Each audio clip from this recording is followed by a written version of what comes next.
Close your eyes and don't scream. That's what they told the Japanese women prisoners before the black doctors arrived. They'd been taught to fear him, told he was a monster, warned to shut their eyes tight and wait for the horror to pass. But the surgeon who walked through that door carried only bandages and medicine. His hands were gentle. His voice was kind. And when one young nurse finally opened her eyes, she saw the truth her commanders had buried. Yet his own army watched him like a criminal. White officers denied him supplies, accused him of crimes he never committed. Now he faces a choice: obey the rules that condemn him, or risk everything to save the lives of those who once feared him most. When mercy becomes a court-martial offense, who decides what's right? And what happens when the enemy sees your humanity before your own side ever will? The morning sun burned over southern Luzon. 2 weeks had passed since Japan surrendered. The war was over, but the dying continued. 20 Japanese women shuffled down a dirt path. Their uniforms hung loose on thin frames. Dust clung to their torn sleeves. Some limped, others supported companions who could barely walk. Armed American guards flanked them on both sides. Rifles gleamed under the tropical glare. Lieutenant Harris stopped at the front. He raised one hand. The column halted. A damaged school building stood ahead. Broken windows gaped open. Bullet holes scarred the concrete walls. Inside, voices echoed. Metal scraped against tile. Harris turned to the Filipino interpreter. "Mateo, listen carefully." Mateo nodded. He was young, barely 20. Sweat darkened his collar. "Tell them the doctors are colored," Harris said. His voice dropped low. "They may look rough. Tell them to close their eyes and don't scream." Mateo hesitated. He glanced at the women. Fear already lined their faces. "Tell them," Harris repeated. Mateo spoke in Japanese. His words came slow and careful. The women recoiled. Some gasped. Others pressed closer together. Whispers spread through the group. "Kokujin," one woman murmured. "Black man." "Akuma," another whispered. "Devil." Harris watched their reaction. He showed no emotion. "Good. Now move them inside." The guards stepped forward. Bayonets glinted. The women shuffled toward the entrance. Their wooden sandals scraped against gravel. Some began to pray under their breath. Others shut their eyes before reaching the doorway. From somewhere beyond the schoolhouse, truck engines rumbled. The sound grew louder. Closer. One woman stopped walking. She was young, perhaps 19. Her burned shoulder showed through a ripped sleeve. She stared at the approaching dust cloud. A guard shoved her forward. She stumbled but caught herself. The engines grew louder still. The women huddled at the doorway. They held each other. Some trembled. All braced for what they believed would come. The trucks stopped outside. Doors slammed shut. Boots hit the tour ground. The women closed their eyes. Captain Elijah Mercer climbed down from the lead truck. Dust coated his uniform. His face was drawn, his eyes red-rimmed. 3 days on Philippine roads had left him and his team exhausted. 12 black medics and nurses dismounted behind him. They carried heavy medical bags. Their shoulders sagged from the weight. White military police stood near the building entrance. They watched Elijah's unit with cold expressions. Elijah removed his cap and wiped his forehead. The heat pressed down on everything. "Captain Mercer?" A white MP stepped forward. His voice was flat. "That's correct," Elijah said. "Lieutenant Harris is waiting inside. You're to treat the POWs and move on. No delays." Elijah nodded. He knew the tone. He had heard it 100 times before. He signaled his team. They grabbed their equipment and followed him toward the entrance. The building's interior was cooler but smelled of mildew and old smoke. Broken desks were pushed against the walls. Makeshift cots lined the floor in uneven rows. The Japanese women sat on the cots. Every single one had her eyes closed. Some covered their faces with their hands. Others pressed their palms together in silent prayer. Elijah stopped. He had treated terrified patients before. German civilians in occupied towns, injured Italian soldiers. But this was different. They were not just afraid. They were convinced he was a monster.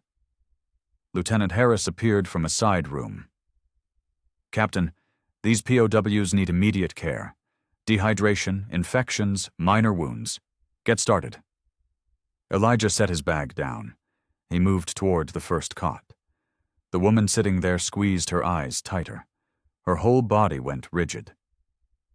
"It's all right," Elijah said softly. "I'm a doctor." She did not open her eyes. He knelt beside her. His knees touched the dirty floor. He opened his bag slowly. The sound of metal instruments made her flinch. Behind him, his nurses began setting up a supply station. Their movements were quiet and efficient. Elijah reached toward the woman's injured arm. She whimpered and turned her face away. He paused. His hand hovered in the air. Outside, a Jeep engine started. Radio static crackled from somewhere in the building. Elijah took a slow breath. Then he began his examination. His hands were steady. His touch was careful. The woman trembled the entire time. The afternoon light angled through shattered windows. Elijah moved between cots. His team worked beside him. They changed bandages and checked pulses. They spoke in low voices. The women kept their eyes shut. Some peeked through barely opened lids. They saw black faces and squeezed their eyes closed again. One young woman sat near the back wall. Her name was Aiko Tanaka. A burn mark covered her left shoulder. The skin was red and blistered. Mateo, the interpreter, stood nearby. He looked uncomfortable. His hands kept moving to his pockets and back out again. Aiko watched him. Finally, she spoke in Japanese. Her voice was quiet but firm. Mateo turned toward her. "Why must we close our eyes?" she asked. Mateo glanced at Lieutenant Harris across the room. Harris was speaking to an MP. He did not notice them. "Please," Aiko said. "Tell me." Mateo sighed. He lowered his voice. "The American officer said the doctors are colored. He said you might be frightened. He told you to close your eyes so you would not scream." Aiko stared at him. Her mouth opened slightly. "Because they are black?" she whispered. Mateo nodded. Aiko looked toward Elijah. He was kneeling beside another patient. His hands moved gently over a woman's infected leg. He cleaned the wound with careful precision. She had been taught that black men were dangerous. Her commanders called them devils. The propaganda posters showed them with fangs and claws. But this man wore a medical uniform. He carried bandages and medicine. His voice was kind when he spoke to his nurses. Elijah stood and turned. His eyes met Aiko's for just a moment. She did not look away. He walked toward her. She tensed but kept her eyes open. "May I examine your shoulder?" he asked. Mateo translated. Aiko nodded slowly. Elijah knelt beside her cot. He opened his bag and removed clean gauze. His movements were slow and deliberate. "This may hurt a little," he said through Mateo. He touched the burned skin. Aiko winced, but did not pull away. Elijah applied ointment. Then he wrapped the shoulder in fresh bandages. His hands never shook. When he finished, he stood. "That should help. I'll check it again tomorrow." Aiko bowed her head slightly. "Arigato," she whispered. "Thank you." Elijah did not understand Japanese, but he recognized gratitude. He nodded and moved to the next patient. Aiko watched him go. Something inside her chest felt different, uncertain, confused. She had not closed her eyes. The sun dropped lower. Shadows stretched across the hospital floor. Elijah's team worked without stopping. Sweat soaked through their uniforms. A white supply sergeant entered carrying a clipboard. He set it on a desk near the entrance. His boots were polished. His uniform was clean. Elijah approached him. "Sergeant, we need more morphine and additional bandages." The sergeant barely looked up. "Requisition forms take 3 days to process." "These women need treatment now," Elijah said. The sergeant tapped his pen against the clipboard. "I don't have authorization to release supplies without proper documentation." "The supplies are right there." Elijah pointed toward the storage room. "I can see them through the doorway." The sergeant's jaw tightened. "Captain, I said I need authorization. From a superior officer." The words hung in the air. Superior officer. Not from Elijah. Elijah felt heat rise in his chest. He swallowed it down. "Then I'll speak to Lieutenant Harris." "You do that," the sergeant said. He turned and walked toward the door.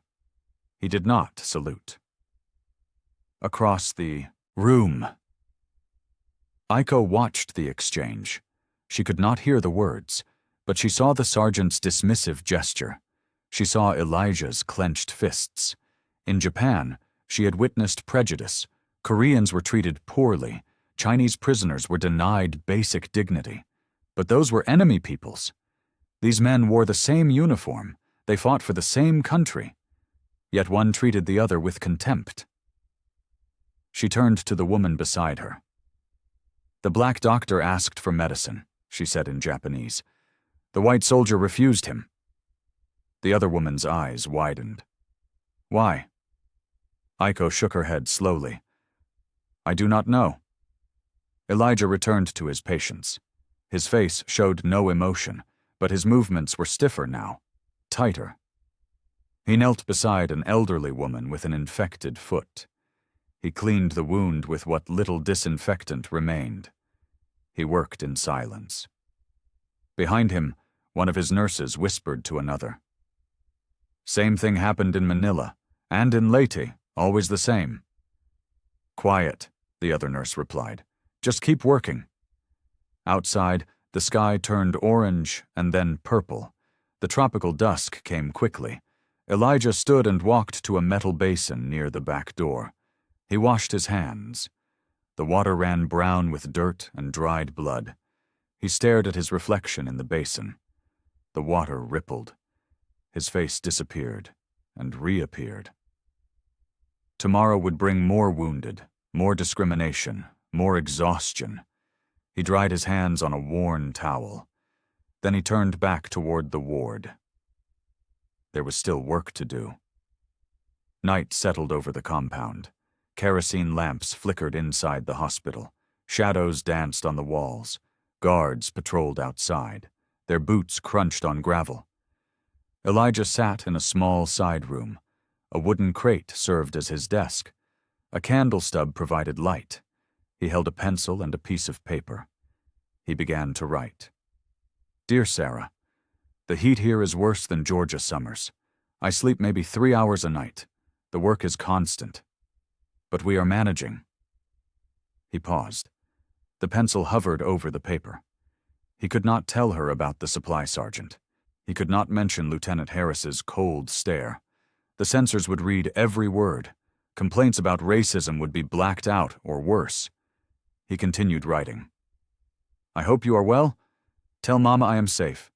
Tell her I think of home every day. Your brother, Elijah." He folded the letter carefully. Tomorrow he would give it to the mail clerk. It might reach Georgia in 3 weeks, maybe longer. He blew out the candle and lay on a thin cot. The canvas sagged under his weight. Mosquitoes buzzed near his ears. Outside, a radio crackled with static. A distant voice announced victory news, surrender ceremonies, Allied parades, the world celebrating. Elijah closed his eyes. Sleep would not come easily. In the main ward, Aiko sat on her cot. Most women were asleep now. A few whispered to each other in the darkness. An older woman nearby was crying. She held her bandaged hand against her chest. The pain kept her awake. Aiko moved closer. "The doctor will check on you tomorrow," she whispered in Japanese. "He helped me. He will help you too." The woman sniffled. "He is black," she said.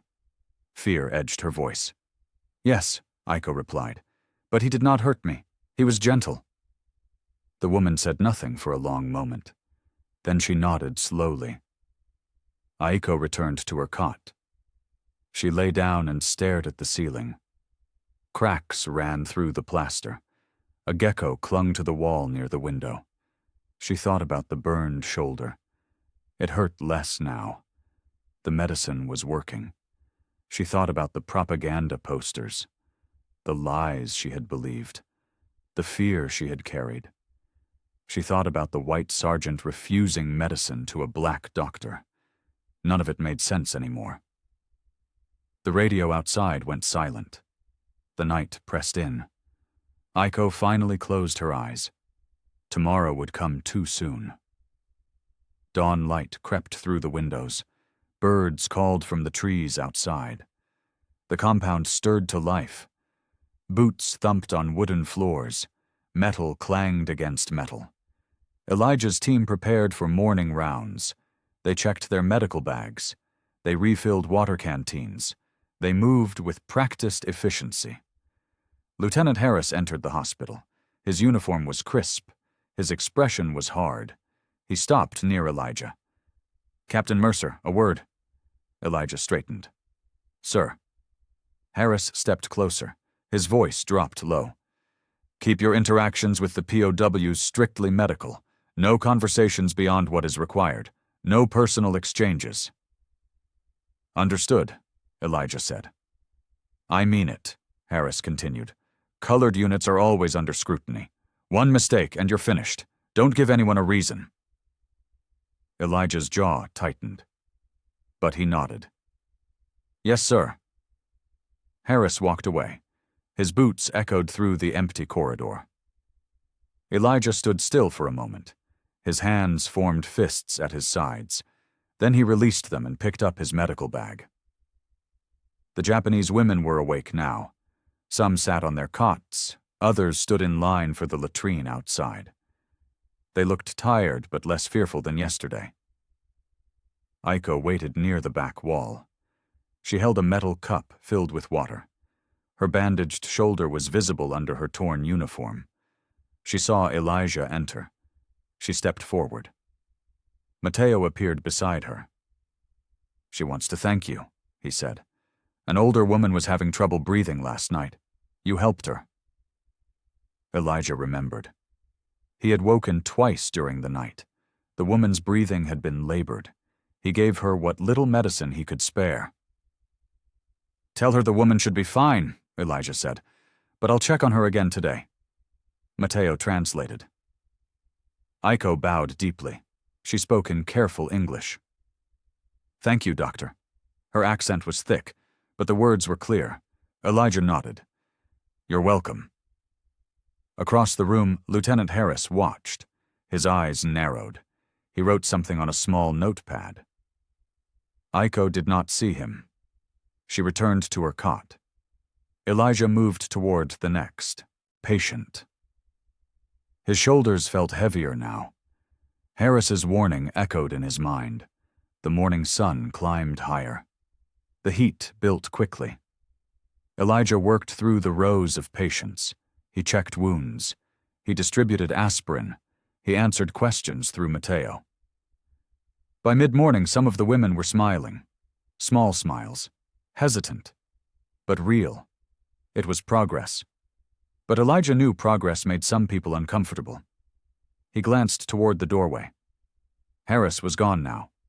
But the threat lingered.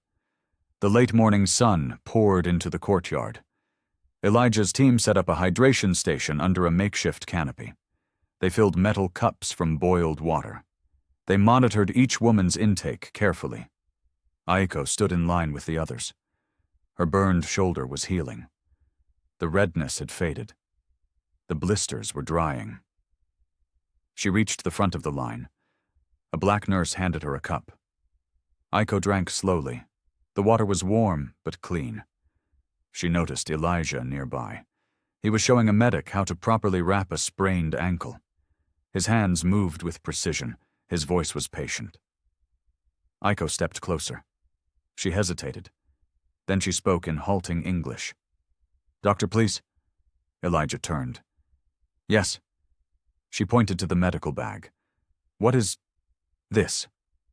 She gestured to a metal instrument. Mateo appeared.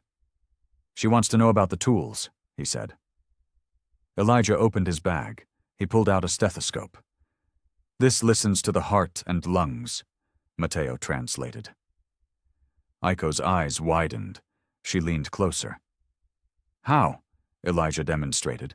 He placed the stethoscope against his own chest. "You hear the heartbeat through these tubes." He offered the stethoscope to her. She took it carefully. She placed the earpieces in her ears.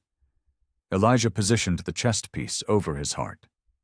Aiko's face changed. Wonder replaced uncertainty. She heard the steady rhythm. Her mouth opened slightly. "I hear," she whispered. "I hear your heart." Elijah smiled.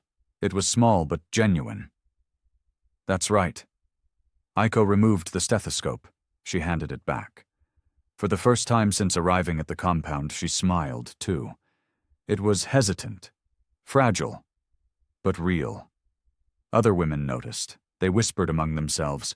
Some looked curious, others remained suspicious. A white MP stood near the compound fence. He watched the exchange. His expression soured. He turned and walked briskly toward the main office. Elijah did not see him leave. He was focused on Aiko. "Were you a nurse?" he asked through Mateo. Aiko nodded. "Student, in Tokyo, before war." "You have good instincts," Elijah said. "You ask the right questions." Mateo translated. Aiko's smile grew slightly wider. She bowed her head. "Thank you." She returned to the shade with the other women, but she kept glancing back at Elijah. Her mind was full of new questions. The medical tools fascinated her. But more than that, his patience did. His willingness to teach. His respect. She had been told black men were brutal, uncivilized, dangerous. Yet this man was none of those things. The propaganda had been lies. All lies. The sun climbed higher. The heat became oppressive.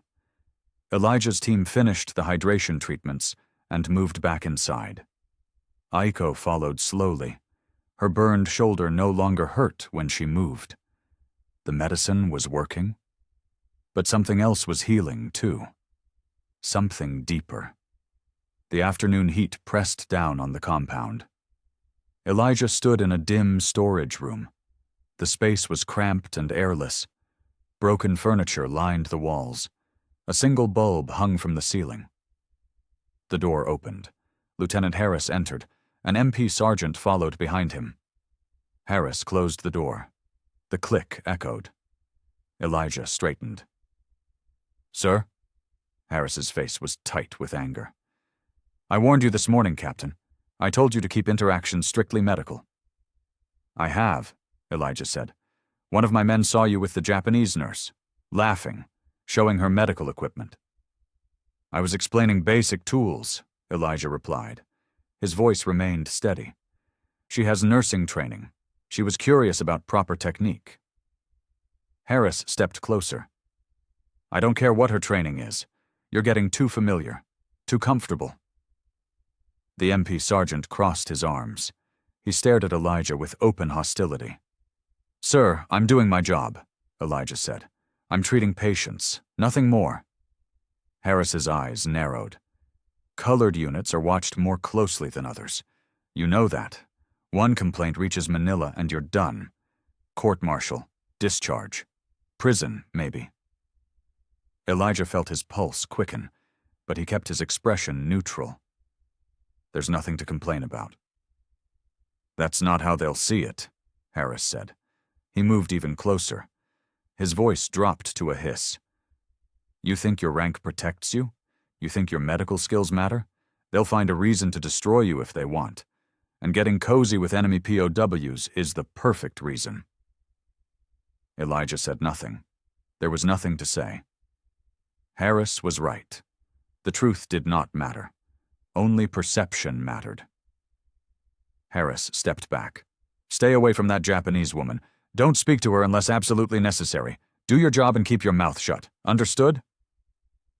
Elijah's jaw clenched. Understood, sir. Harris turned and left. The MP sergeant followed. The door slammed shut.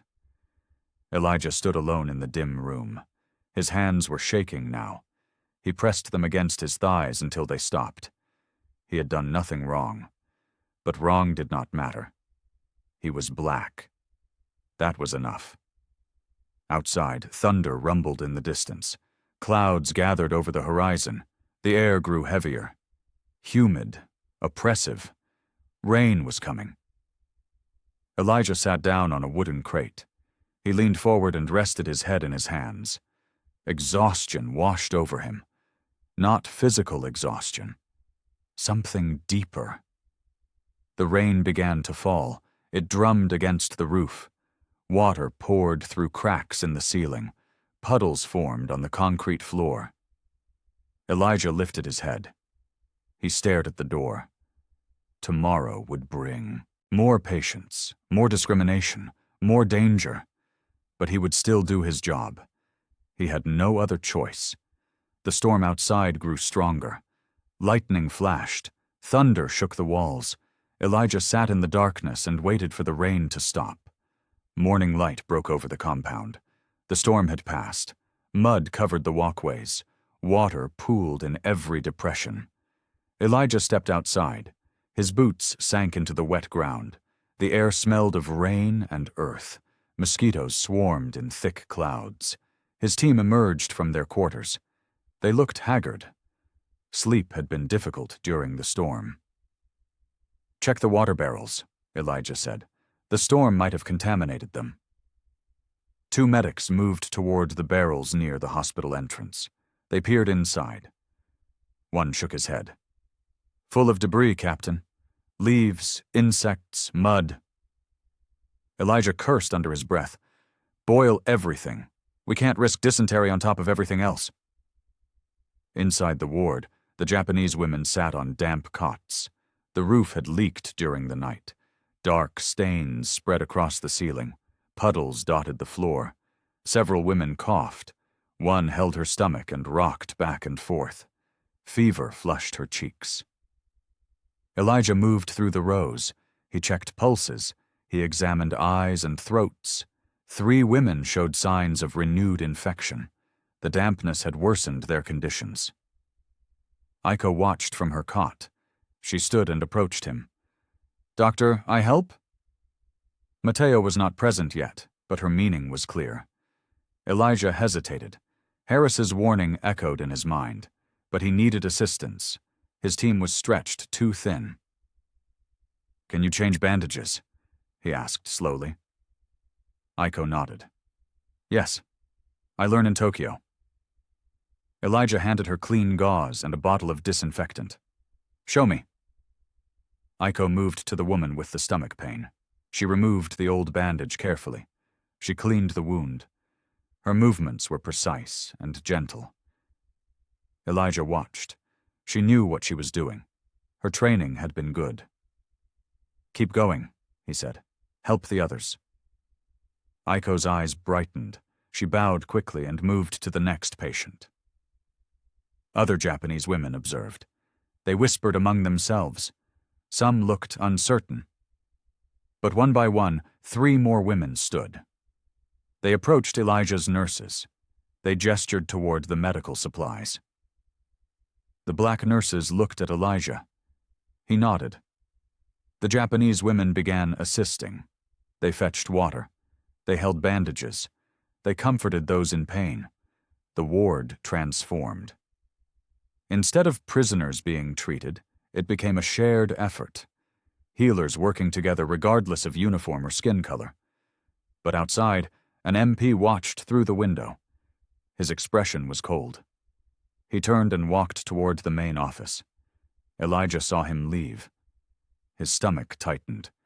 He knew what was coming. But for now, the work continued. The wounded needed care. Everything else would have to wait. Midday sun baked the mud. Steam rose from the ground. The air was thick and oppressive. Elijah walked toward the supply tent. It stood at the compound's edge. Canvas walls rippled in the faint breeze. He needed medicine, sulfa powder for infections, morphine for pain, clean bandages. 2 of his medics followed him, Corporal Davis and Private Jenkins. Both men were quiet.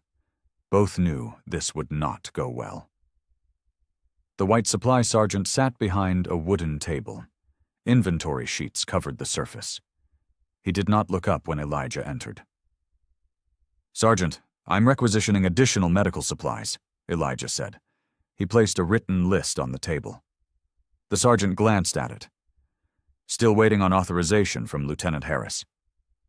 "I submitted the request yesterday," Elijah said. "Before the storm. Request hasn't been processed."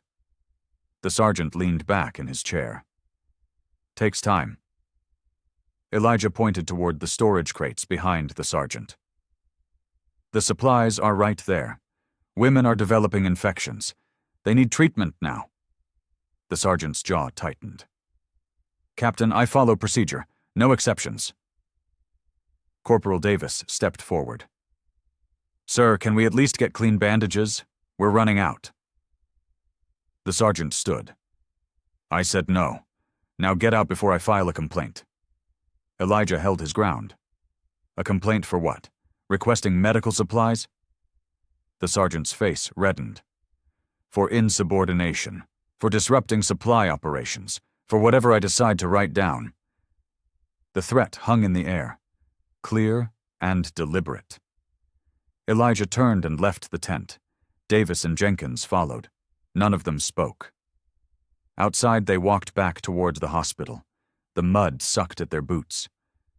"Same thing every time," Davis muttered. "They'd rather watch people die than help us do our jobs." "Keep your voice down," Elijah said. But he did not disagree. Inside the hospital, Aiko was helping an older woman drink water. She heard raised voices outside. She moved to the window.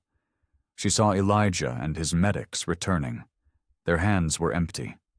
No supplies. 2 guards stood near the fence. They were talking.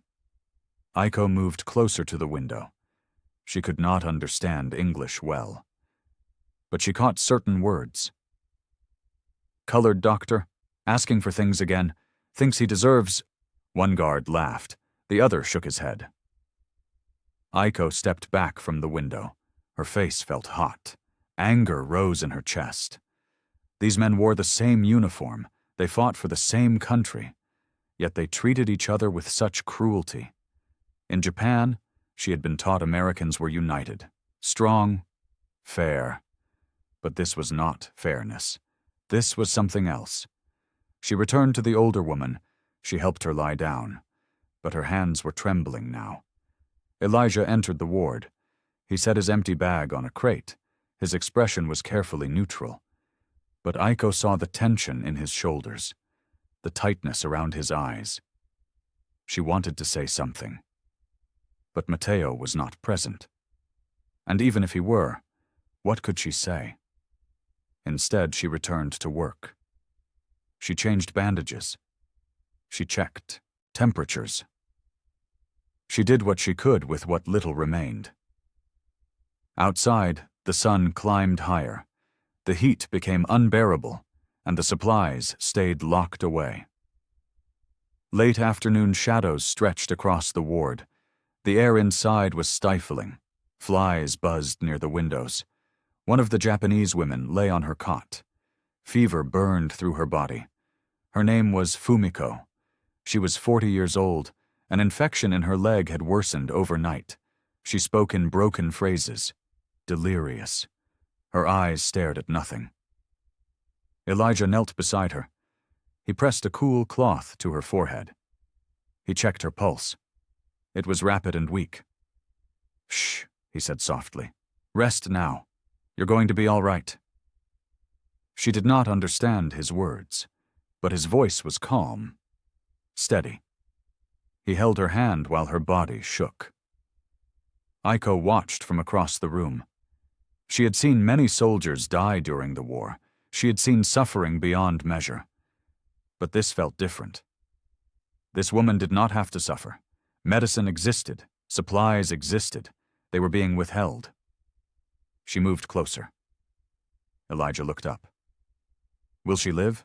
Aiko asked in careful English. Elijah's face was grim. I don't know. Without proper antibiotics? He did not finish. Aiko knelt on the other side of the cot. She took Fumiko's other hand. She whispered in Japanese, words of comfort, prayers. Fumiko's breathing slowed. The delirium faded. She focused on Aiko's face. Recognition flickered in her eyes. Elijah stayed beside them.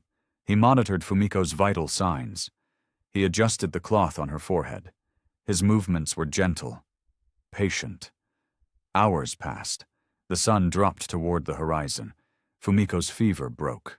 She fell into a deep sleep. Aiko released her hand. She sat back on her heels. Exhaustion showed in her face. Elijah stood slowly. His knees cracked. You did well, he said. Mateo appeared near the doorway. Elijah gestured to him.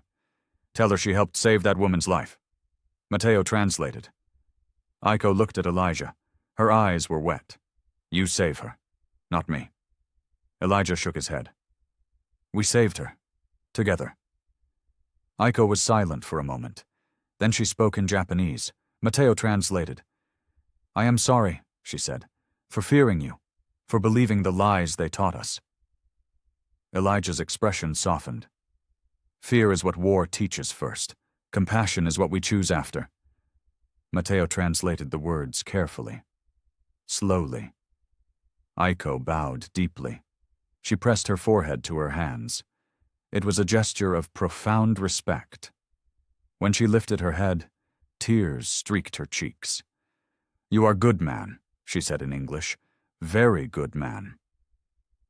Elijah nodded. He said nothing more. But something passed between them. Understanding. Recognition. They were enemies by nation, divided by race and language.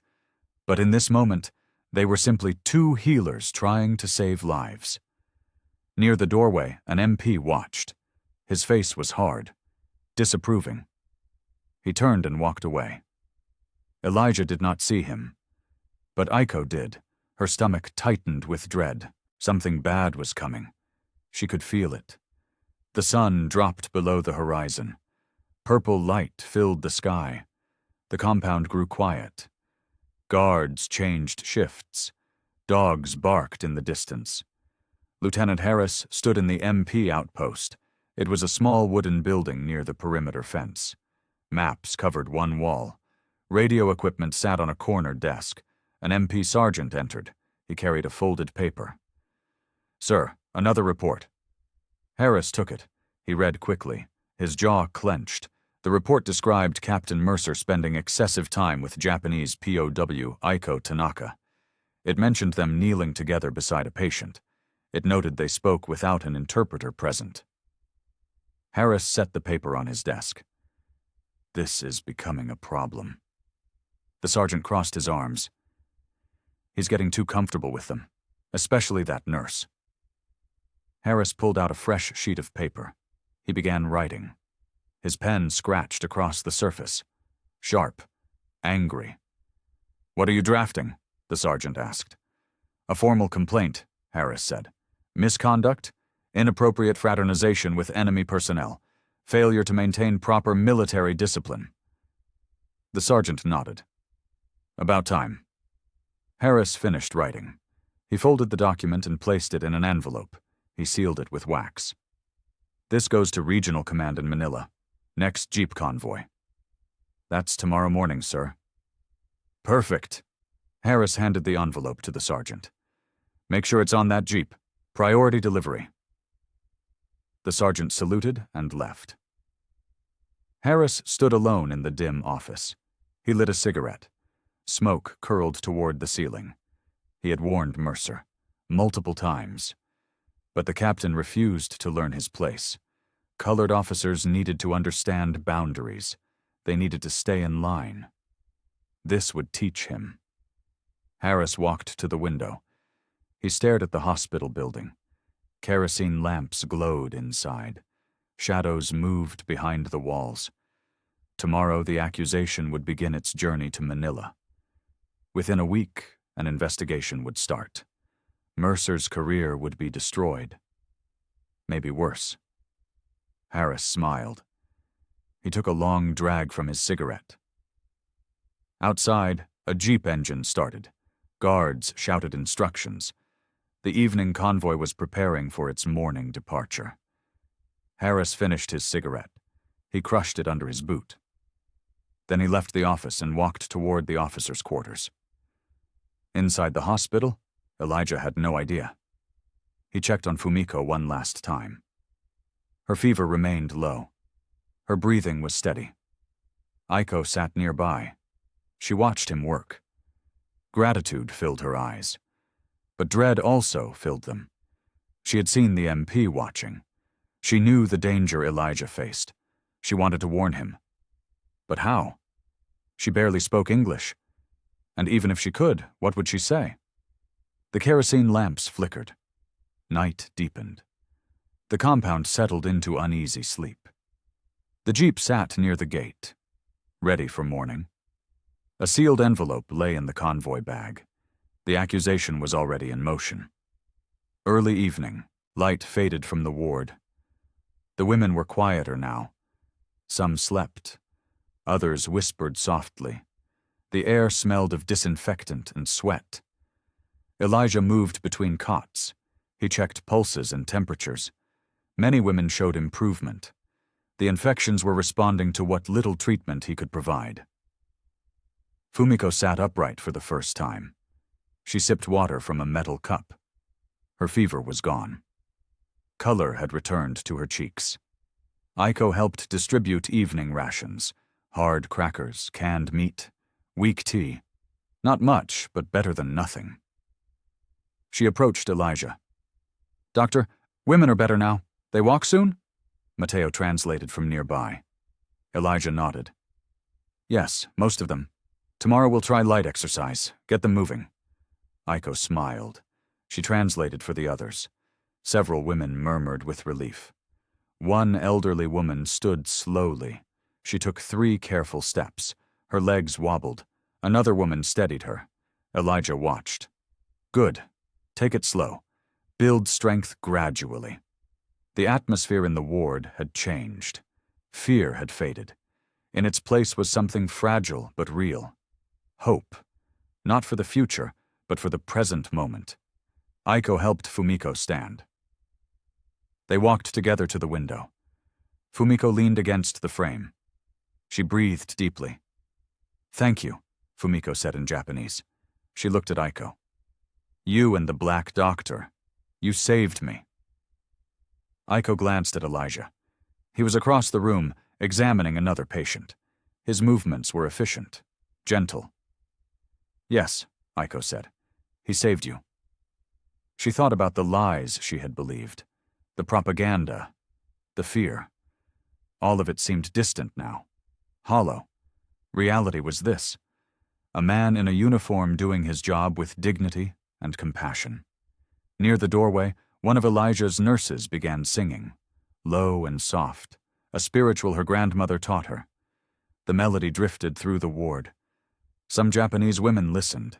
They did not understand the words, but they understood the emotion: sorrow, endurance, faith. Aiko closed her eyes. The song washed over her.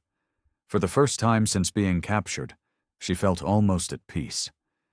Outside, the sky turned dark. Stars appeared. Frogs croaked in the nearby rice paddies. Distant thunder rumbled, but no rain came. Elijah finished his rounds. He wiped his hands on a towel. He looked at the ward. Rows of women resting, healing, surviving. This was why he became a doctor. Not for medals, not for recognition. For this, for moments when suffering decreased. He picked up his medical bag. "Get some rest," he told his team. "Tomorrow we start again." The nurses nodded. They gathered their supplies and left for their quarters. Elijah paused at the doorway. He glanced back at the ward one final time. Aiko was helping an older woman settle onto her cot. She moved with care, with purpose. Elijah turned and stepped into the night. Cool air touched his face. He breathed deeply. Tomorrow would bring new challenges. But tonight, the patients were stable. Tonight, that was enough. Night pressed down on the compound. Elijah sat in his cramped quarters. A single candle burned on the wooden crate.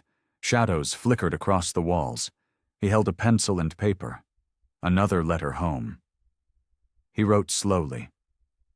"Dear Sarah, the work continues. Some days are harder than others. But we are making a difference here. That keeps me going." He paused.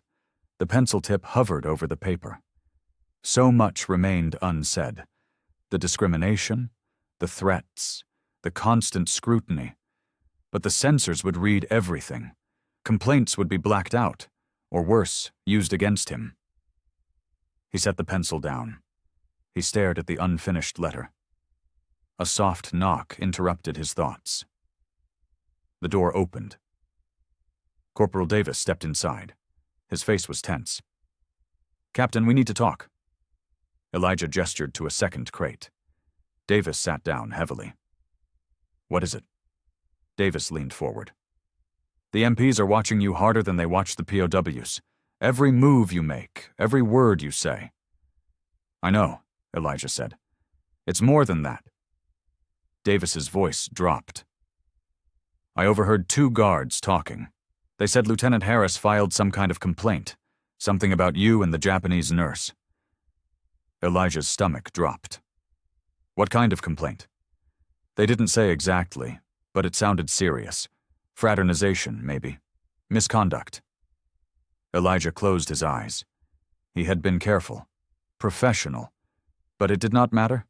Harris wanted him gone. The reason was secondary. "When did they file it?" Elijah asked. "Today, I think. Maybe yesterday. A jeep convoy left this morning heading to Manila." The words hung in the air. Heavy. Final. If the complaint reached Manila, an investigation would begin.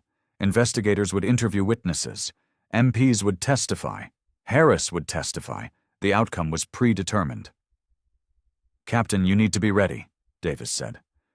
"This could end badly." Elijah opened his eyes. He looked at Davis. The corporal's face showed genuine concern. "I appreciate the warning," Elijah said quietly. "What are you going to do?" "Keep working. Keep treating patients. What else can I do?" Davis shook his head.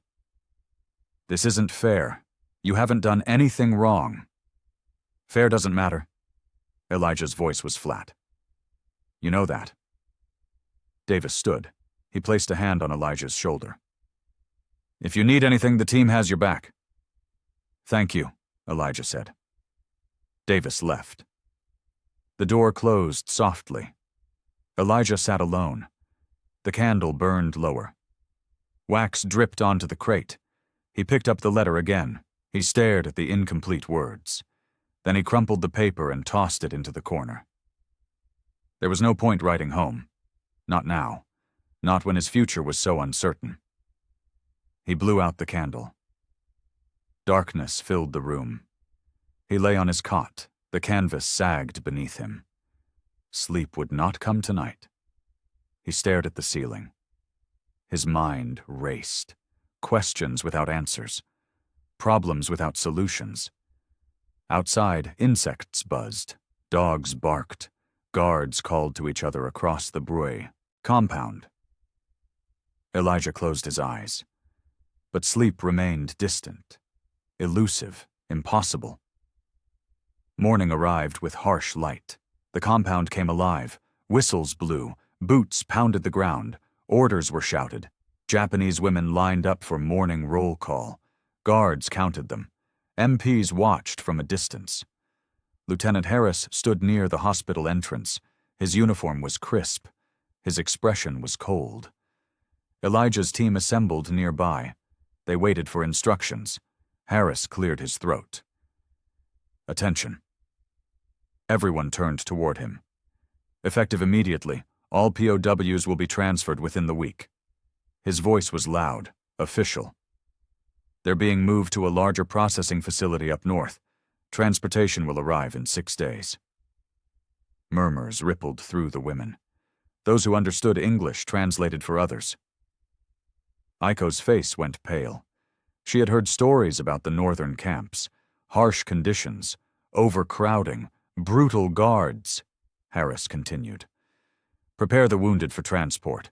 Anyone unable to travel will remain here temporarily, but the majority will leave as scheduled. He turned and walked away. His boots clicked against the concrete. The Japanese women stood frozen. Fear returned to their faces. Some began crying. Others held each other. Elijah stepped forward. How many are stable enough to travel? He asked one of his nurses. Maybe half, she replied. The rest are still recovering from infections. Moving them now could kill them. Elijah's jaw tightened. He approached Harris. Lieutenant, some of these women aren't ready. They need more time. Harris did not slow his pace. Not my decision, Captain. Orders came from Manila. The POWs leave in 6 days. They'll die during transport, Elijah said. Harris stopped. He turned. Then they die. They're prisoners. We're not running a resort. The words were brutal. Final. Elijah stood speechless. Harris walked away. Across the yard, Aiko watched the exchange. She could not hear the words. But she saw Harris's dismissive gesture. She saw Elijah's clenched fists. She turned to another woman beside her. The sick ones will not survive the journey, she whispered in Japanese. The woman's eyes filled with tears. Then we die. Aiko shook her head. No, there must be another way.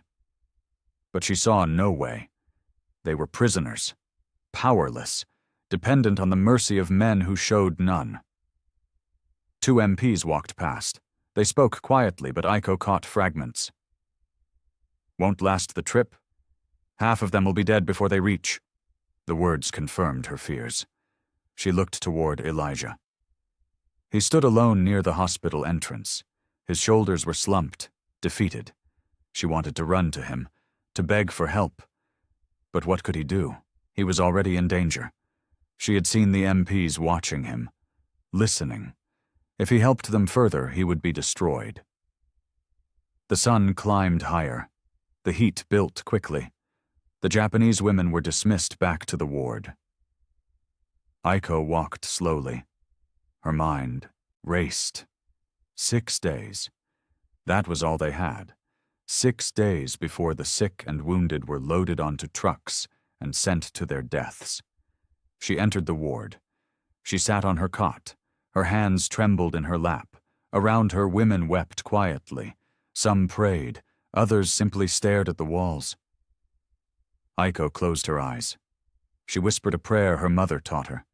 But the words felt hollow, empty. Hope was slipping away. Late afternoon sun slanted through the windows. The ward was quiet.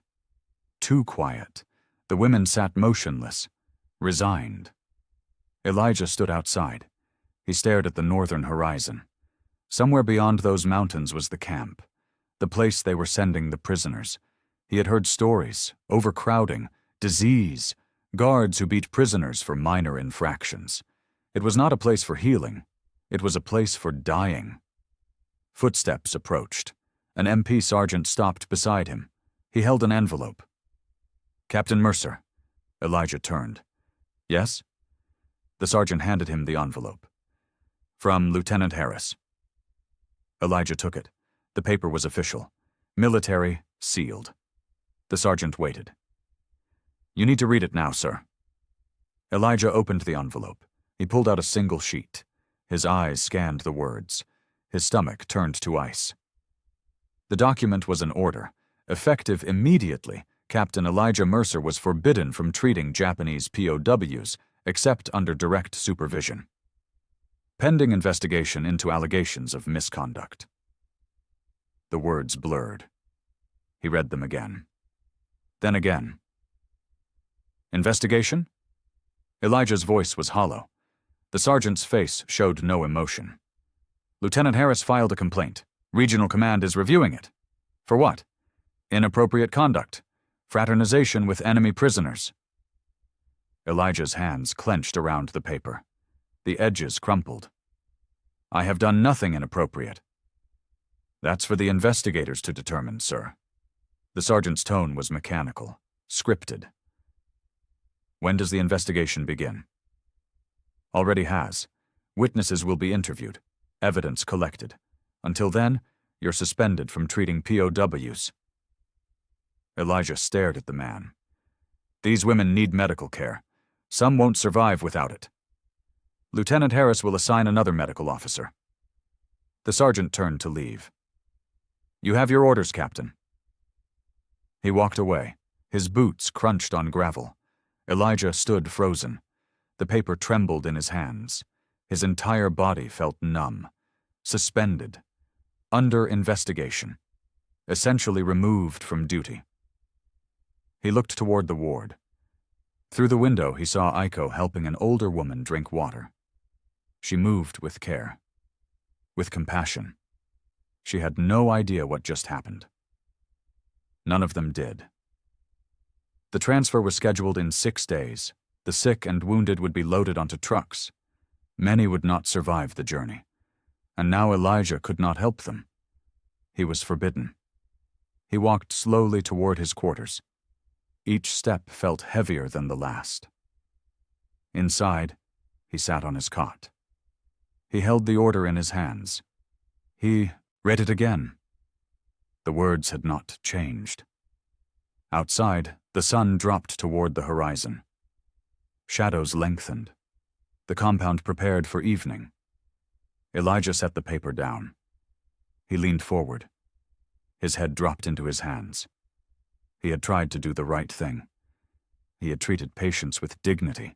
He had followed every regulation, every protocol. But none of it mattered. He was black. That was crime enough. Footsteps passed outside his door. Voices called to each other. Life continued. But for Elijah, everything had stopped. The patients he was sworn to protect were being taken from him, and there was nothing he could do. He sat in the gathering darkness, alone, powerless, waiting for whatever came next. Night wrapped the compound in darkness. No moon showed. Clouds covered the stars. Only kerosene lamps glowed in scattered windows. The ward was quiet. Most women slept. Guards patrolled outside. Their footsteps were steady, predictable. Elijah waited in his quarters. 2 medics sat with him, Corporal Davis and Private Jenkins. They had pooled their personal supplies, bandages, aspirin, sulfa powder. Not much, but something. Captain, this is dangerous, Davis whispered. If Harris finds out— I know, Elijah said. His voice was calm, resolved. You don't have to come. Jenkins shook his head. We're with you, sir. They waited until the guard passed. Then they slipped out into the darkness. They moved along the wall. Shadows hid them. They reached the ward's back entrance. The door was unlocked. Elijah pushed it open slowly. The hinges barely creaked. Inside, the ward was dim. A single lamp burned near the far wall. Women lay on their cots. Their breathing was soft, rhythmic. Elijah moved between the rows. He knelt beside the first patient, an older woman with an infected arm. He unwrapped the old bandage. The wound was red, swollen. He cleaned it carefully. He applied fresh ointment. He rewrapped it with clean gauze. Davis moved to another patient. Jenkins checked temperatures. They worked in silence. Their movements were practiced, efficient. Fumiko stirred. She opened her eyes. She saw Elijah. Her eyes widened. He pressed a finger to his lips. Shh, she nodded. Understanding passed between them. Aiko woke. She sat up slowly. She stared at Elijah. Confusion crossed her face, then realization, then fear. She rose from her cot. She approached him. "Doctor, you—" She did not know the English words. Elijah continued working. "They need care. I can provide it." Aiko understood his tone, if not his exact words. She helped him. She held bandages. She fetched water. She moved quietly between patients. The 3 men and 1 woman worked through the ward. They stabilized fevers. They cleaned wounds. They distributed what little medicine they had. An hour passed. Then 2. Outside, footsteps approached. Heavy boots on gravel, coming closer. Elijah froze. Davis and Jenkins stopped moving. They listened. The footsteps grew, louder. They reached the door. Everyone held their breath. The lamp flickered. Shadows danced across the walls. The footsteps paused outside. A guard's voice called to another guard. "Anything?" "Nothing. All quiet." The footsteps moved away. The voices faded. Elijah released his breath. His heart pounded in his chest. That was too close. He looked at Davis and Jenkins. "We need to finish. Quickly." They worked faster now. They checked the remaining patients. They left the extra supplies hidden under a loose floorboard near Aiko's cot. When they finished, Elijah stood. His knees ached. His back hurt. But the patients were stable. For now. Aiko touched his arm. Her eyes were wet. She whispered something in Japanese. He did not understand the words, but he understood the meaning. "Thank you." Elijah nodded. Then he motioned to his team. They moved toward the back door. They slipped out into the darkness. The door closed softly behind them. Inside the ward, Aiko stood frozen. Her hand still reached toward the door. The Black Doctor and his men had risked everything. For them, for enemy prisoners. She turned. Several women were awake now. They had watched the entire scene. Their faces showed shock, disbelief, gratitude. One woman whispered in Japanese, "Why did they come? They will be punished." Aiko had no answer. She returned to her cot. She sat down slowly. Fumiko was awake. She looked at Aiko. "You saw?" "Yes," Aiko said. "Why would he do this?" Fumiko's voice was soft, wondering. "He is forbidden. We heard the guards talking. He is no longer allowed to treat us." Aiko thought about the question. She remembered the white sergeant refusing supplies. She remembered Lieutenant Harris's cold warnings. She remembered the discrimination she had witnessed. "Because mercy should not depend on skin or uniform," she said quietly. Fumiko stared at her. "What?" "Something the doctor would say." Aiko's voice was steady now, clear. "I think that is why he came."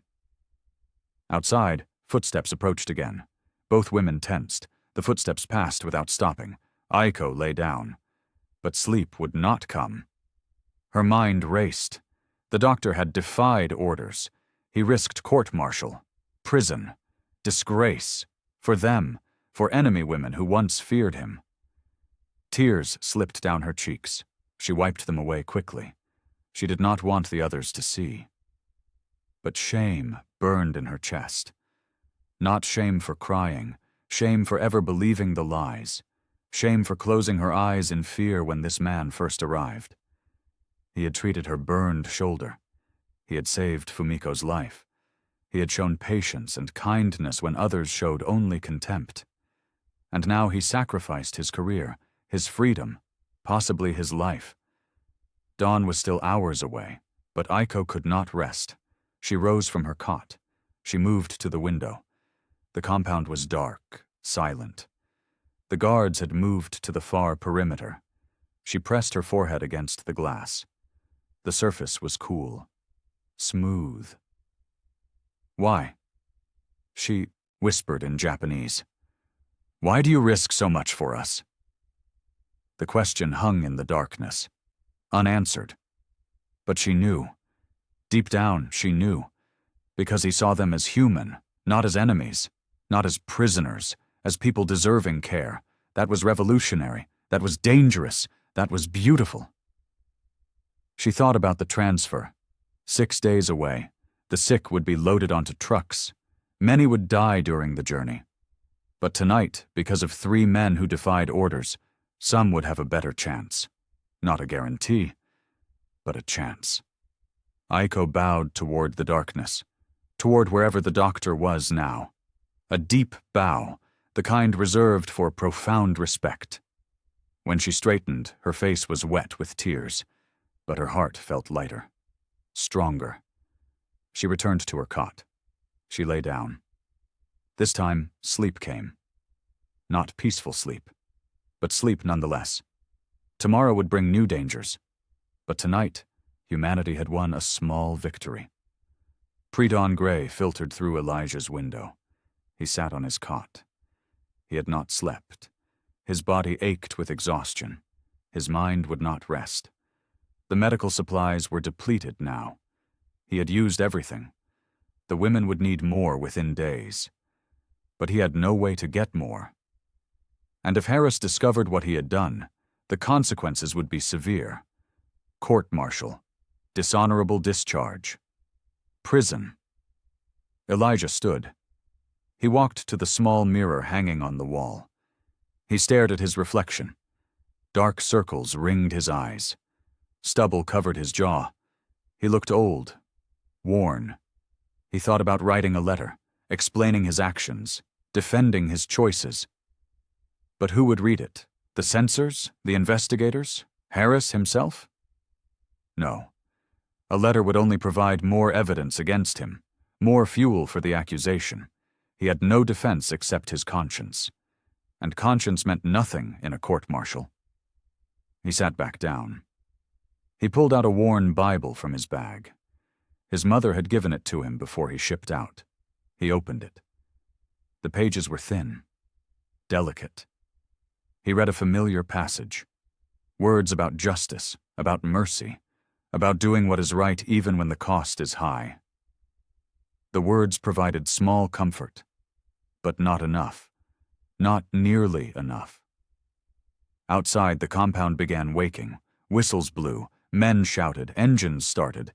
A new day was beginning. But Elijah's future grew darker with each passing hour. He closed the Bible.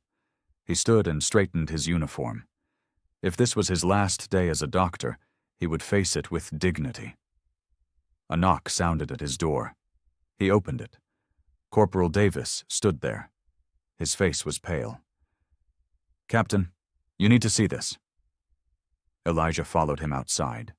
They walked toward the main gate. A jeep was parked there, a large jeep. Military markings covered the side. An officer stepped out. His uniform bore colonel insignia. He was white, middle-aged. His expression was stern. "Who is he?" Elijah asked. "Colonel Whitaker," Davis whispered. "Regional commander from Manila." Elijah's blood ran cold. The investigation had reached the highest levels. They sent a colonel. This was serious. Whitaker scanned the compound. His eyes fell on Elijah. "Captain Mercer?" Elijah approached. He saluted. "Sir." Whitaker returned the salute. "I'm here for an inspection. Let's talk." The sun broke over the horizon. Golden light spilled across the compound. But Elijah felt only darkness. The moment of reckoning had arrived. Colonel Whitaker walked toward the hospital building. Lieutenant Harris appeared from the main office. He saluted sharply. "Colonel, I wasn't expecting—" "Unannounced inspection," Whitaker said. His voice was clipped, businesslike. "Show me the POW facility." Harris's face tightened. "Of course, sir." They entered the ward. Elijah followed several steps behind. His heart pounded. His palms were damp. The Japanese women sat on their cots. They stared at the officers with frightened eyes. Guards flanked the doorway. Whitaker moved through the rows. He examined the women briefly. He noted their conditions. Some looked healthier. Others remained weak. "Captain Mercer," Whitaker said without turning. "Report on the prisoner's health." Elijah stepped forward. "Sir, most are recovering well. Several still have infections. They are not ready for transport." "I see." Whitaker's face revealed nothing. "Lieutenant Harris, you filed a complaint regarding Captain Mercer?" Harris straightened. "Yes, sir. Inappropriate conduct. Fraternization with enemy prisoners." "Explain." Harris began listing accusations. Extended conversations with POWs. Excessive time spent with one prisoner in particular. Failure to maintain professional distance. Elijah listened. Each word was technically true, but stripped of context. Twisted. Whitaker turned to Elijah. "Your response, Captain?" Before Elijah could speak, movement caught everyone's attention. Aiko stood from her cot. She walked forward. Her steps were hesitant but determined. "Sir," she said in careful English, "please, I speak." Whitaker's eyebrows rose. "You speak English?" "Little, yes." Aiko's hands trembled. "Dr. Mercer, he save us." Harris stepped forward. "Colonel, this is inappropriate." Whitaker raised his hand. Silence fell. "Let her speak." Aiko took a breath. She searched for words. Mateo appeared and stood beside her. "Tell him," Aiko said to Mateo in Japanese. "Tell him everything." Mateo translated as Aiko spoke. Her voice grew stronger, more confident. She described their terror when they first arrived. The warning to close their eyes. Their belief that the black doctors would harm them. She described Elijah's gentle treatment, his patience, his refusal to show anger even when supplies were denied. She described the night he came to treat them despite being forbidden, how he risked everything to provide care. Other women stood. They moved forward. One by one they bowed. They spoke in Japanese. Mateo translated each testimony. "He saved my life. He treated us with dignity when others showed contempt. He is a good man, an honorable man." Fumiko stepped forward. She was old enough to command respect. She spoke informal Japanese. Her words were measured, deliberate. "The black doctors saved us when your own soldiers would not," Mateo translated. "They showed mercy when we deserved only justice. They are why we live." Whitaker's face remained neutral, but something flickered in his eyes. He turned to Harris. "You witnessed misconduct?" "The fraternization. Did you witness any action that violated military regulations?" Whitaker's voice sharpened. "Specifically?" Harris hesitated. "Well, no, but—" "Then you have no evidence." Whitaker's tone was final. "Only speculation." He turned to Elijah. "Captain, you will come with me." Elijah's stomach dropped. This was it. The end. Colonel Whitaker walked toward a temporary office. Elijah followed. Harris trailed behind. MPs flanked them. They entered a small room, a desk and 3 chairs. Nothing more. Whitaker sat. He gestured for Elijah and Harris to sit. Whitaker opened a folder. He read silently. Minutes passed. The only sound was paper rustling. Finally, he looked up. "Lieutenant Harris, your complaint lacks substance." Harris leaned forward. "Sir, with respect." "Captain Mercer provided medical care," Whitaker continued. "The POWs testified he acted professionally. Where is your evidence of misconduct?" "He spent excessive time with them," Harris said. "Particularly with the nurse. The familiarity was inappropriate." "They were his patients." Whitaker's voice was flat. "He's a doctor. That's his job." Harris's face reddened.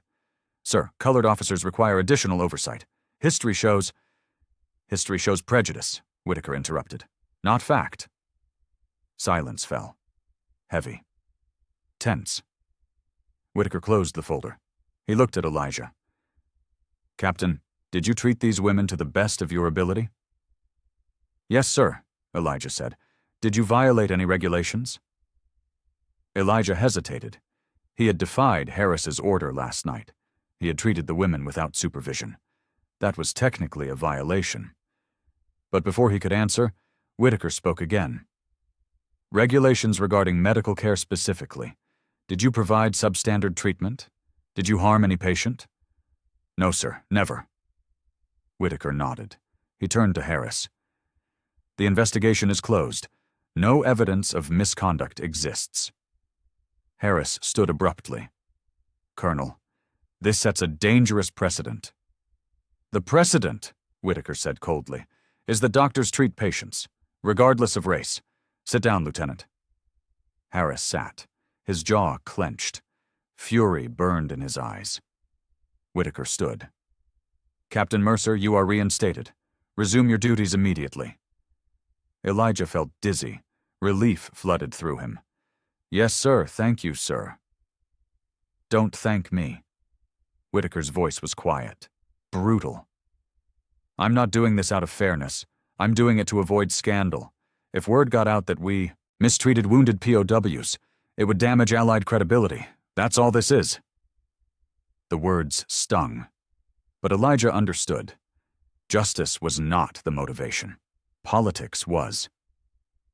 Still, the result was the same. He was free. He could continue working. Whitaker turned to Harris. Lieutenant, you will receive a formal reprimand. It will be placed in your file. Harris's face went white. Sir. Dismissed, Whitaker said. Harris stood. He saluted stiffly. Then he left. The door slammed behind him. Whitaker looked at Elijah. You're a good doctor, Captain, but watch yourself. Not everyone shares my pragmatism. I understand, sir. Do you? Whitaker's eyes narrowed. You're black in a white man's army. You'll always be under scrutiny. Always. One mistake and they'll destroy you. Remember that? Elijah nodded. The words were harsh, but true. Whitaker gathered his papers. Return to your patients. I'll notify command the matter is resolved. Elijah saluted. Whitaker returned it. Then Elijah left the office. Outside, the sun was bright, warm. The compound bustled with activity. Men moved between buildings. Trucks rumbled past. Elijah stood still. He breathed deeply. The weight pressing on his chest had lifted. Not completely, but enough. He was still a doctor, still free, still able to help. For now, that was everything. Afternoon sun filled the ward. Elijah entered. The women looked up. Their faces showed relief. Joy. Aiko stood quickly. She approached him. Doctor, you... She struggled for words. You okay? Yes, Elijah said. I can work again. Aiko's eyes filled with tears. She bowed deeply. Thank you. Thank you for everything. Elijah shook his head. You saved me. Your testimony. Without it... He did not finish. Other women gathered around. They bowed. Some spoke in Japanese, others remained silent, but gratitude showed in every face. Mateo translated their words. They want you to know they will never forget. They were taught to hate you, but you showed them truth. Elijah felt emotion rise in his throat. He swallowed it down. Tell them I was only doing my job, Mateo translated. The women shook their heads. One spoke. Mateo translated. No, you did more than your job. You showed mercy. Elijah nodded. He moved towards the patients. He began checking wounds, vital signs. Everything appeared stable, better than expected. An MP entered. He handed Elijah a document. From Colonel Whitaker, sir. Elijah opened it. He read quickly. His eyes widened. The transfer order had been modified. Only healthy prisoners would move north. The sick and wounded would remain at this facility until fully recovered. Elijah looked up. They're not all being transferred. The ones who aren't ready can stay. Mateo translated. The ward erupted. Women cried. Some embraced each other. Others covered their faces with their hands. Relief spread through the room. Thick, palpable. Fumiko approached Elijah. She spoke in Japanese. Mateo translated. You gave us time. Time to heal? Time to live? Elijah felt his eyes burn. He blinked hard. You deserved that time. He continued his rounds. He checked each patient carefully. His movements were efficient, professional, but his heart was full. This was why he became a doctor, not for medals or promotion. For this. For giving people time they would not otherwise have. Aiko worked beside him. She helped change bandages. She fetched water. She comforted those still in pain. They worked in comfortable silence. Understanding passed between them. No words were needed. Outside, guards called to each other. Trucks rumbled past. Life in the compound continued, routine and ordinary. But inside the ward, something extraordinary had happened. Lives had been saved, not just from illness, but from indifference, from hatred, from the cruelty that war breeds. Elijah finished his rounds. He stood at the doorway. He looked back at the women. They were talking now, laughing quietly. Hope had returned. Aiko caught his eye. She smiled. A real smile, genuine and warm. Elijah smiled back. Then he stepped outside. The sun touched his face. The heat pressed down. But he did not mind. Today was a good day. Despite everything, despite the threats and accusations and fear, today compassion had won. Morning light broke over the compound. Jeeps and trucks lined the main road. Engines idled. Soldiers loaded equipment and supplies. Elijah's medical unit was being reassigned. Orders came from Manila. They were needed elsewhere, another island, another group of wounded. His team packed their bags. They moved with practiced efficiency. This was familiar. Moving, relocating, never staying long in one place. Elijah stood near the lead truck. He watched the hospital building. The Japanese women were gathering outside. Guards supervised them. But no one prevented their assembly. The women formed 2 lines, 20 of them. Some still bandaged, others fully healed. They stood at attention. As Elijah's team began boarding the trucks, the women bowed. All of them. Together. A deep, formal bow. The kind reserved for the highest respect. Elijah stopped walking. His team stopped too. They stared at the women. Shock showed on their faces. This was unprecedented. Enemy prisoners showing respect to American soldiers. To Black American soldiers. Corporal Davis's eyes were wet. Private Jenkins removed his cap. The nurses stood frozen. Overcome. Lieutenant Harris watched from a distance. His face was hard, unreadable, but he said nothing. Did nothing. The moment belonged to others. Elijah walked toward the women. They straightened from their bow. Their faces showed gratitude, sorrow, connection. Fumiko stepped forward. She spoke in Japanese. Mateo translated. You treated us as human when others saw only enemies. We will remember. Always. Elijah's throat tightened. He struggled to find words. You deserved dignity, nothing less. The women bowed again. This time, individually, each one making eye contact with Elijah and his team, each one offering silent thanks. Aiko stood at the end of the line. She did not bow yet. She held something in her hand, folded tightly, protected. She approached Elijah. She stopped 3 feet away, close enough to speak, far enough to maintain propriety. Doctor, she said in careful English, I have gift. She held out the folded paper. Her hands trembled slightly. Elijah took it. He unfolded it carefully. His breath caught. It was a drawing, pencil on salvaged paper, simple but skillful. It showed him kneeling beside a patient. Night shadows surrounded him. A lamp glowed nearby. His face was focused, compassionate. The detail was remarkable. She had captured something essential, not just his appearance, but his character. He turned the paper over.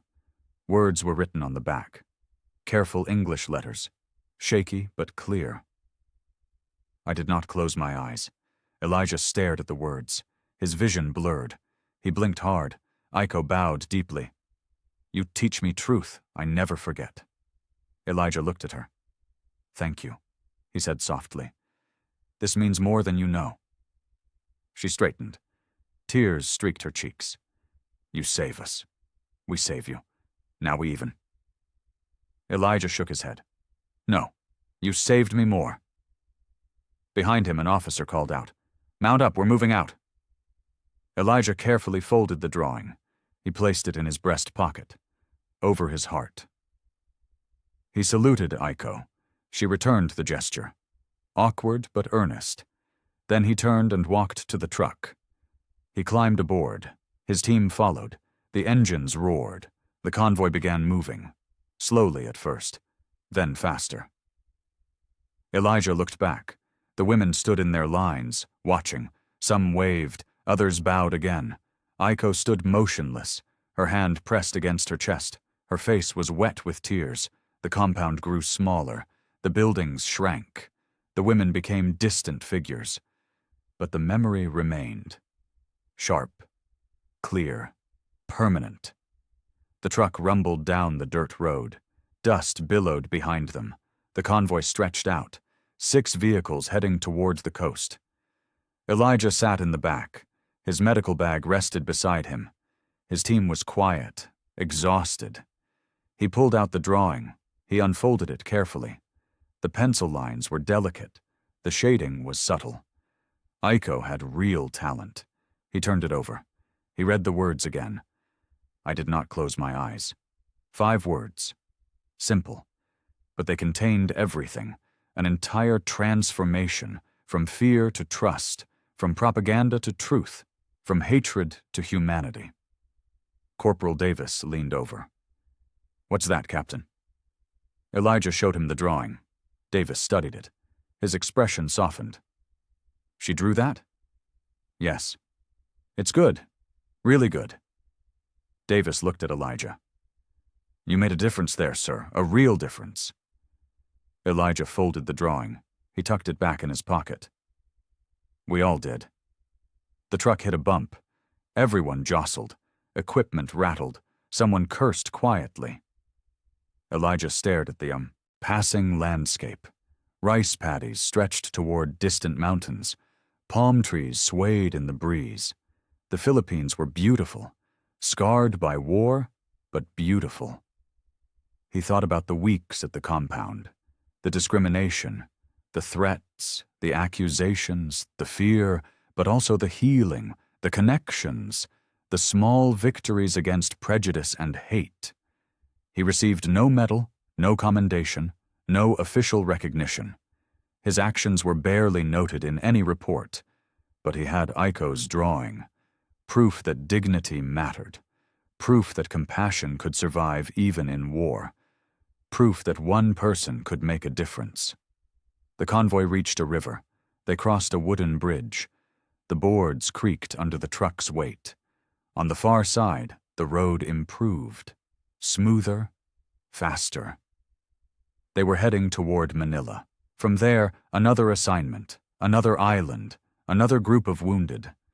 The war was over, but the suffering continued. Elijah closed his eyes. He felt the drawing against his chest. The paper was thin, fragile, but what it represented was strong, enduring. A Japanese nurse had feared him, had been taught he was a monster, had closed her eyes in terror. But she opened them. She saw truth. She chose to believe evidence over propaganda, reality over lies. And in the process, she saved him, not just from investigation, but from despair, from the belief that nothing he did mattered. The truck rolled on. Miles passed. The sun climbed higher. Elijah opened his eyes.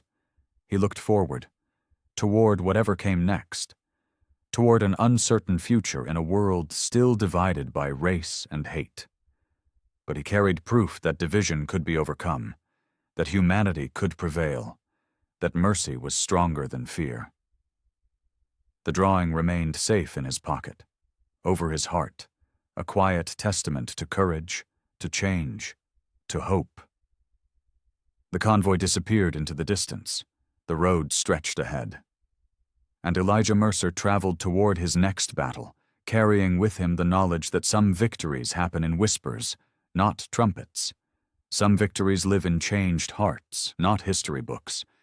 Some victories are measured by 5 simple words. I did not close my eyes.